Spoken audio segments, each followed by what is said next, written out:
Sir ఇప్పుడు గుమ్మనూరు జయరాం గారు అయితే కొన్ని వ్యాఖ్యలు చేశారు. ఎలా అంటే జగన్మోహన్ రెడ్డి గారు ఒక విగ్రహం, దానికి 2 పూజారులు అని చెప్పేసి అయితే కొన్ని వ్యాఖ్యలు చేశారు. అసలు దీన్ని ఎలా చూడాలి సార్? ఇప్పటిదాకా జగన్మోహన్ రెడ్డి మీద ఎమ్మెల్యేలు తిరగబడ్డారు, ఎంపీలు తిరగబడ్డారు, కుటుంబ సభ్యులు తిరగబడ్డారు, చెల్లెళ్ళే తిరుగుబాటు చేశారు. ఇప్పుడు మంత్రులు బిగిన్ చేశారు. ఈయన మంత్రిగా ఉన్నారు, ఎవరు? గుమ్మనూరు జయరాం. ఇప్పుడు మంత్రే తిరగబడ్డాడు అనమాట. ఆయన క్యాబినెట్ సహచరుడే ఇవాళ తిరుగుబాటు చేసి మరి జగన్మోహన్ రెడ్డి మీద ధ్వజమెత్తుతున్నాడు. జగన్ విధానాలు తను విభేదించాడంటే జగన్మోహన్ రెడ్డి విధానాలు ఏంటి? ఈ రాజధాని 3 ముక్కలు చేయటం, 3 రాజధానుల సిద్ధాంతం, ఈ వాలంటీర్ల వ్యవస్థ, ఈ విధంగా ఏది భ్రష్టు పట్టించటం.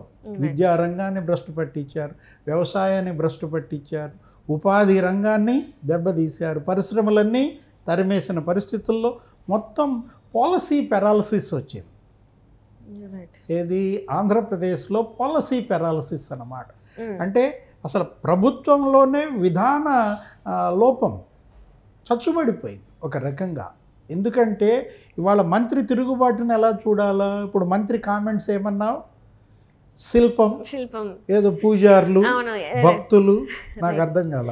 అంటే జగన్మోహన్ రెడ్డి గారు ఒక దేవుడి విగ్రహం అయితే 2 పూజారులు దానికి పూజ చేస్తున్నారని చెప్పేసి గుమ్మనూరు జయరాం గారు అయితే కొన్ని వ్యాఖ్యలు చేశారు. ఈ శిల్పం ఏంటో, ఆ పూజారుల కథ ఏంటో, ఈ భక్తుల గోడేంటో, మొత్తానికి గుమ్మనూరు మనకేం అర్థం కాకుండా మాట్లాడాడు గుంభనంగా. ఇప్పుడు ఏంటంటే శిల్పం అంటే కదలదు మెదలదు, పూజారులు చెప్పినట్టుగా చేస్తున్నాడు. 2 పూజారులు, ధనుంజయ రెడ్డి, సజ్జల రామకృష్ణారెడ్డి. పూజారులకు కూడా వాళ్ళ పిల్లలను పట్టించుకుంటున్నారు కానీ భక్తుల్ని పట్టించుకోవట్లేదు. పూజారుల పిల్లలు అంటే ఎవరు? సజ్జల రామకృష్ణారెడ్డి కొడుకుని ఏదో తీసుకొచ్చినట్టున్నాడు, భార్గవ రెడ్డి ఏదో సోషల్ మీడియాలో ఏదో చూస్తున్నాడు. ఇట్లా అంటే మనకి గుమ్మనూరు జయరాం మాటల్లో నేరుగా జగన్ని టార్గెట్ చేయకుండా పూజారులను టార్గెట్ చేసినట్టుగా కనపడతారు. అంటే పూజారుల భుజం మీద నుంచి తుపాకీ జగన్మోహన్ రెడ్డికి ఎక్కువ పెట్టినట్టుగా కనపడతారు. నేరుగా జగన్ని విమర్శించకుండా ధనుంజయ రెడ్డిని, సజ్జల రామకృష్ణారెడ్డిని విమర్శించాడు. బహుశా ఇంకా కాలగమనంలో ఇంకా జగన్మోహన్ రెడ్డిని టార్గెట్ చేసే అవకాశం ఉంది. ఇప్పుడు మెల్లమెల్లగా జయరాం తిరుగుబాటుని ఎలా చూడాలా? ఇప్పుడు నిన్నటి దాకా నీతో పాటు కలిసి నడిచాడు. లాస్ట్ క్యాబినెట్ మీటింగ్లో కూడా ఆయన ఉన్నాడు. అందరు అడిగారు ఏంటంటే అసలు మీరు ఫోన్కి కూడా పత్తా లేరు అని. మంత్రులంతా కూడా ఏంటి అజ్ఞాతంలోకి వెళ్ళిపోయావు, అండర్ గ్రౌండ్ వెళ్ళిపోయానో ఏదో చెప్పాడు. మొబైల్ కూడా స్విచ్ ఆఫ్ చేశాడు. ఆలూరు ఆ సీటు ఆయనకి ఇవ్వాల. నీకు వ్యతిరేకత ఉంది సర్వేల్లో, అదే సర్వే అయిపోయాక అసెంబ్లీలో వ్యతిరేకత ఉందంట, ఆయన మళ్ళీ పార్లమెంట్కి వేయమన్నారు. ఇదేం లాజిక్? అసెంబ్లీలో వ్యతిరేకత ఉండటం ఏంటి, అసెంబ్లీలో వ్యతిరేకత ఉన్నాడిని పార్లమెంట్కి వేయమండడం ఏంటి? అక్కడ వ్యతిరేకత ఉండదా? ఇక్కడ వ్యతిరేకత ఉంటే అక్కడ కూడా వ్యతిరేకత. ఈ లాజిక్ ఏంటనేది ఇవాళ ప్రతి చోట అదే జరిగింది. ఏది? సేమ్ ఇన్సిడెంట్, ఎపిసోడ్ అదే, కాకపోతే క్యారెక్టర్ మారింది, జిల్లా మారింది. చిత్తూరులో నువ్వు చూసావు, ఆదిమూలం సత్యవేడు ఎమ్మెల్యే, ఆయన కూడా అదే చెప్పారు కదా. ఏమంటారు? నీకు వ్యతిరేకత ఉంది ఎమ్మెల్యేగా, నువ్వు ఎంపీగా వేయమన్నారు. అతనికి మెంటలెక్కింది, ఏమంటే జంప్. ఇక్కడ లోకేష్ దగ్గర తేలాడు అనమాట. ప్రతి ఒక్కళ్ళకి అదే చేస్తున్నారు అనమాట వీళ్ళు. మీరు అసెంబ్లీకి వద్దు పార్లమెంట్కి వేయండి అంటారు, పార్లమెంట్ వాళ్ళనేమో మీరు అసెంబ్లీ చేయమంటారు. అంటే ఇక్కడ గుమ్మనూరుని అంటే జయరాం గారిని కూడా ఇక్కడ ఏంటంటే నాకు ఎంపీగా పోటీ చేయడం ఇష్టం లేదు కానీ అని చెప్పి ఇప్పుడు టీడీపీ నుంచి వెళ్ళి గుంతకల్ నుంచి పోటీ చేస్తున్నట్టు కూడా వార్తలు వస్తున్నాయి. ఇందులో వాస్తవం లేదంటారు అసలు? అంతే కదా. ఇప్పుడు ఎందుకంటే మరి వాళ్ళ సేఫ్టీ వాళ్ళు చూసుకుంటారు. ఇప్పుడు ఇవాళ ఆ పడవ మునిగిపోతుంది కాబట్టి వీళ్ళంతా దూకేస్తున్నారు. మునిగే పడవలో ఎవరుంటారు? ఇప్పుడు జగన్మోహన్ రెడ్డి ముంచేస్తున్నాడు వీళ్ళందరినీ, జగన్మోహన్ రెడ్డిని వీళ్ళు ముంచేసి దూకుతున్నారు అన్నమాట. ఇప్పుడు తాడిని తన్నేవాడుంటే తాడి తలని తన్నే వాళ్ళు ఇంకొకరు ఉంటారు. జగన్మోహన్ రెడ్డి తాడిని తన్నాడు, జయరాం జగన్ తలనే తన్నాడు అనమాట, తన్నిటి వచ్చి పడ్డాడు. ఇప్పుడు మీరు 9 లిస్టులు వదిలారు, 9 లిస్టులలో నీవు దగ్గర దగ్గర 74 మంది అసెంబ్లీ మార్చేశారు, ఒక 18 మంది ఎంపీలను మార్చేశారు. ఇంకొక 100 మంది ఏమో ఉన్నారు ఏంటి అసెంబ్లీ, ఒక 8 మంది లోక్సభకి చెప్పాలా. ఇవి గ్యారంటీయా అంటే అది కూడా చెప్పటల్లా. మళ్ళీ ఇంకా లిస్టులు వస్తాయని చెప్పేసి చెప్తున్నారు. రోజు రోజుకు మార్చేస్తున్నారు. ఒక్కొక్క నియోజకవర్గంలో ఇప్పటికి 3-4 కృష్ణులను మార్చారు. మంగళగిరే ఉదాహరణ. అసలు లోకేష్ మీద పోటీ చేయడానికి వాళ్ళకి అభ్యర్థులే దొరకటం లేదా? జుట్టు బీక్కుంటున్నట్టుగా కనపడుతోంది. ఫస్ట్ ఆర్కే ఎవరు ఆళ్ళ రామకృష్ణారెడ్డి, అతన్ని తప్పించేసి గంజి చిరంజీవి. పాపం చివరికి అతనికి గంజే మిగిలింది. అతన్ని నెట్టేసి కాండ్రు కమల, ఆమెను కాదని మళ్ళీ అప్పుడు ఏమన్నారు మురుగుడు లావణ్య. ఏమిదంతా సేమ్ ఎపిసోడ్ నెల్లూరు పార్లమెంటు.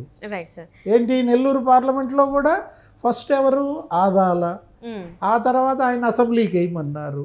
ఆయన తప్పించిన తర్వాత వేమిరెడ్డి అన్నారు, వేమిరెడ్డి ప్రభాకర్ రెడ్డి. ఇప్పుడు విజయసాయి రెడ్డి. వేమిరెడ్డి కాదు, వేమిరెడ్డి ప్రభాకర్ తర్వాత ఇంకొక కృష్ణుడు ఉన్నాడు. నువ్వు 3వ కృష్ణుడిని మిస్ అయితే అట్ట. ఎవరు? శరత్ చంద్రారెడ్డి. అరవిందో శరత్ చంద్రారెడ్డి పెట్టారు. అతను జంపు. శరత్ చంద్రారెడ్డి అతను ఎవరు దొరకప్పుడు విజయసాయి రెడ్డి అక్కడ క్యాండిడేట్ అంటున్నారు. ఇతనన్నా ఉంటాడా తెలియదు. అంటే చెప్తున్నాను అక్కడ నుంచి వెళ్ళి పోటీ చేస్తున్నా అని చెప్పేసి అయితే ఇంటర్వ్యూలో చెప్పడం జరిగింది. ఇప్పుడు అంటే ఇంకా టైం ఉంది, ఇంకా 30 రోజులు ఉంది. బీఫామ్ ఎవరి చేతుల్లో ఉంటుందో ఆ చెయ్యి వెళ్ళి బూత్కి వెళ్ళి ఆ బీఫామ్ ప్రొడ్యూస్ చేసేదాకా డౌటే అనమాట. ఇలా జగన్మోహన్ రెడ్డి ఇప్పటిదాకా రాష్ట్రంతో ఆడుకున్నాడు, ప్రజలతో ఆడుకున్నాడు, ప్రతిపక్షాలతో ఆడుకున్నాడు, మీడియాతో ఆడుకున్నాడు, ఇప్పుడు సొంత పార్టీతోనే ఆడుకుంటున్నాడు. ఇక జగన్తో ఆడుకుంటారు. అంటే ఇక్కడ చూస్తున్నట్టయితే సార్ ఇప్పుడు ప్రశాంత్ కిషోర్ గారు కూడా కొన్ని వ్యాఖ్యలు చేశారు. ఇంకా బిగ్గెస్ట్ లాస్ ఎదుర్కోబోతున్నారు జగన్మోహన్ రెడ్డి గారు. అంటే అంతకుముందు గత ఎన్నికల్లో 151 సీట్లతో గెలిచిన మనిషి ఈసారి 30-40 సీట్లు కూడా వచ్చే అవకాశం లేదు అని చెప్పేసి మాట్లాడుతున్నారు. సో ఇందులో అంటే ఇప్పుడు ఇంతకుముందు కూడా చేసింది మన ప్రశాంత్ కిషోర్ గారే చేశారు సర్వే. అదే ప్రశాంత్ కిషోర్ గారు ఇప్పుడు మళ్ళీ ఇదే చెప్తున్నారు. అప్పుడు గెలుస్తా అని చెప్పారు, ఇప్పుడు ఓడిపోతారని చెప్తారు. ఇప్పుడు మరి అది నిజమయ్యే అవకాశం ఉందంటారా?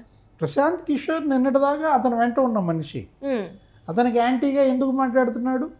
ప్రశాంత్ కిషోర్ మరి దేశంలోనే ప్రముఖ సెఫాలజిస్టు, ఆయన పెద్ద ఐపాక్ ఏదో టీం ఉంది, మొత్తం అందరూ ఇవాళ ప్రశాంత్ కిషోర్ కోసం పోటీగా తెచ్చుకున్నారు కదా.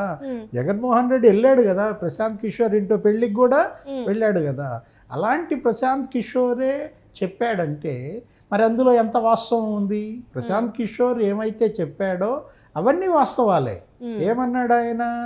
Sitting in a palace sending DBTs will not bring votes అన్నాడు. కరెక్టే కదా. నువ్వు ప్యాలెస్లో కూర్చుని డీబీటీ లేదో నొక్కుతూ ఓట్లు వర్షం అనుకుంటే అది జరగదు, అది రాదు అని ఒక సత్యం బోధించాడు. నెక్స్ట్ ఏమన్నాడు ఇంకా? After all you are spending people money అన్నాడు. నువ్వు ఖర్చు పెట్టేది నీ సొమ్ము కాదు, ప్రజల సొమ్ము, లోటస్ పాండ్ సొమ్ము, తాడేపల్లి ప్యాలెస్ సొమ్ము కాదు కదా, మనం పన్నుల రూపంలో కట్టిన సొమ్ము. అది మరి అబద్ధమా? సత్యమే కదా. అతను చెప్పింది. ఇప్పుడు సర్వే కూడా ఏమన్నాడు? ఇప్పుడు నువ్వేదో చెప్పావు ఏంటి 40 వస్తాయి అన్నాడా? 30-40 సీట్లు మాత్రం వచ్చాయి. అది కూడా కష్టమే, ఎందుకంటే రివర్సే కదా. మనం ఇంతకుముందు చెప్పుకోవాలా. ఇప్పుడు దేవుడి స్క్రిప్ట్ అన్నాడు కాబట్టి ఇప్పుడు కూడా దేవుడు స్క్రిప్ట్ రివర్స్ అవుతుంది. 151, 23 అవి రివర్స్ అవుతున్నాయి. జగన్మోహన్ రెడ్డి ఇవాళ అన్నీ రివర్స్ చేశాడు కదా. టెండర్లు రివర్స్ చేశాడు, ప్రాజెక్టులు రివర్స్ చేశాడు, డెవలప్మెంట్ రివర్స్ చేశాడు, వెల్ఫేర్ని రివర్స్ చేశాడు, 100 స్కీములు రద్దు చేశాడు. అలాంటి పరిస్థితుల్లో ప్రజలు ఏం చేస్తున్నారు? వాళ్ళ తీర్పును కూడా రివర్స్ చేస్తున్నారు. ఇంతకుముందు నీకు 151 ఇచ్చామా, ఈసారి తెలుగుదేశం జనసేనకి ఇస్తాం. ఇంతకుముందు వాళ్ళకి 23 ఇచ్చామా, ఈసారి నీకు 23 ఇస్తాం. అంటే ఇక్కడ ఏంటి? ఇప్పుడు ఇన్ని రోజుల వరకు జగన్ గారితో పనిచేసిన ప్రశాంత్ కిషోర్ గారు ఎందుకు సడన్గా ఆ పార్టీ నుంచి అంటే తనకి దూరంగా జరగడం, అండ్ ఒకనొక సందర్భంలో నేను అనవసరంగా జగన్మోహన్ రెడ్డి గారితో పనిచేశానని చెప్పి తనే మాట్లాడడం, ఈ విభేదాలన్నీ అసలు దేనికి సంకేతం? అంటే ఎలా వచ్చాయనుకోవాలి సార్ మనం? అదేమీ కాదు. ఎందుకంటే ఇప్పుడు అతని బిజినెస్ కోసం అతను చేశాడు, ఇతని బిజినెస్ కోసం ఇతను తెచ్చుకున్నాడు. ఇద్దరి మధ్య క్విడ్ ప్రోకో. ఓకే, నీకెంత నాకెంత, ఇద్దరు బాగుపడ్డారు. జగన్మోహన్ రెడ్డితో స్నేహం ద్వారా ప్రశాంత్ కిషోర్ లాభపడ్డాడు. ప్రశాంత్ కిషోర్ గుడ్ విల్ పెరిగింది. అతను ఎవరి దగ్గరికి వెళ్తే అతను గెలుస్తారు. మమతా బెనర్జీకి చేస్తే ఆమె గెలిచింది, నితీష్ కుమార్కి చేస్తే అతను గెలిచాడు, జగన్కి చేస్తే అతను గెలిచాడు. ఇలా ప్రశాంత్ కిషోర్ ఎవరికి చేస్తే వాళ్ళు విన్ అవుతున్నారు అన్న ఒక గుడ్ విల్ తెచ్చుకుంది అతని టీము. అతను విన్ విన్ సిట్యుయేషన్ అనమాట. అతనికి మంచి జరిగింది, జగన్ గెలిచాడు కదా. ప్రశాంత్ కిషోర్ చేసిన స్ట్రాటజీ వల్లే కదా జగన్మోహన్ రెడ్డి గెలిచింది. ఆంధ్రప్రదేశ్ ప్రజలు పిచ్చోళ్ళు, గుడ్డోళ్ళు, ఏది చెబితే అది నమ్ముతారు అనే ఒక బలమైనటువంటి ఫీలింగ్తోనే కదా ప్రశాంత్ కిషోర్ కోడికత్తి ఎపిసోడ్ కానీ, ప్రశాంత్ కిషోర్ వివేక హత్యను కూడా పార్టీకి ఎలా ఉపయోగించుకోవచ్చు, తెలుగుదేశం మీద ఎలా నిందలేయచ్చు, కోడికత్తి కేసు మరి నీకు ఎంత దిగింది, 1/2 సెంటీమీటర్ కూడా దిగలేదు, హాస్పిటల్లో చేరిపోవటం, ఇదంతా అతని స్కెచ్ ప్రకారమే నడిచిన దీంట్లో జగన్మోహన్ రెడ్డి లాభపడ్డాడు, ముఖ్యమంత్రి అయ్యాడు. ఏ ప్రశాంత్ కిషోర్ అయితే జగన్మోహన్ రెడ్డిని ముఖ్యమంత్రి చేశాడో అదే ప్రశాంత్ కిషోర్ ఇవాళ ముఖ్యమంత్రిగా జగన్ తగడు అంటున్నాడు. ఏ చెల్లెళ్ళు అయితే జగన్మోహన్ రెడ్డిని ముఖ్యమంత్రిగా గెలిపించారో ఇప్పుడు ఆ చెల్లెళ్ళు మా అన్నకు ఓటేయద్దు అంటున్నారు, మా అన్న పార్టీని గెలిపించద్దు అంటున్నారు. దేవుడి స్క్రిప్ట్. మనం ఇందాక అనుకున్నది అదే అన్నమాట. ఏ షర్మిల అయితే 3200 కిలోమీటర్లు పాపం నడిచి నడిచి ఇతన్ని గెలిపించింది కదా. బై బై బాబు అనే స్లోగన్ ఇచ్చింది ఆమె కదా. ఆ క్యాంపెయిన్ ఓదార్పు యాత్ర చేశా, సమైక్యాంధ్ర ఉద్యమంలో నీకోసం నిలబడ్డా, అలాంటి నన్ను మోసం చేశాడు మా అన్న. చెల్లెళ్ళని ఏ అన్న మోసం చేస్తాడు చెప్పు, నువ్వు చెప్పు. చెల్లెళ్ళను మోసం చేసిన అన్నకి మరి దేవుడి స్క్రిప్ట్ ఎలా ఉంటుంది? రేపటి ఫలితాలే కనపడతాయి. Right sir, right. Thank you so much. నమస్తే.